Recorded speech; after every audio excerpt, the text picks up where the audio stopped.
అందరికీ నమస్కారం అండి. సండే స్పెషల్ మీ ఇంటికాడ ఏంటిది? మా ఇంటికన్నా అయితే ఈరోజైతే పోషమ్మని మొక్కుతున్నాం. ఉగాది ముందైతే పోషమ్మని, ఎల్లమ్మనైతే మొక్కుతామండి మా సైడ్ అయితే.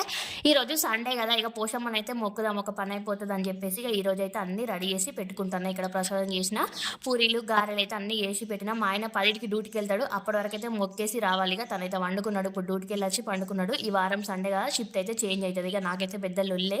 డ్యూటీ టైం వరకైతే అందకుంటే అందుకనేసి ఇప్పుడైతే టైం 8 అయితుంది. 8 వరకైతే నా పనంతా కంప్లీట్ అయింది. ఇక్కడ గుడికాడికొచ్చిన. గుడికాడికొచ్చే వరకు ఫుల్ అంగడి ఉంది. ఇక అట్లనే పెట్టేసిపోతే బాగుండదు కదా అనేసి చక్కగా ఊడ్చినాం, చల్లినాం, ముగ్గులేసినాం. మా పిల్లలు కూడా హెల్ప్ చేసిర్రు.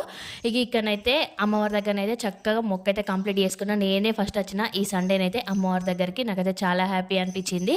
కోటి దేవతలల్లో ముందు పోచమ్మ తల్లి అంటారు కదా, ఆ అమ్మవారి మహిమ మరి అలా ఉంటుంది. మనం ఏ పని చేసినా ఫస్ట్ అయితే అమ్మవారిని మొక్కుతాం కదా, మీకు కూడా అందరికీ తెలిసే.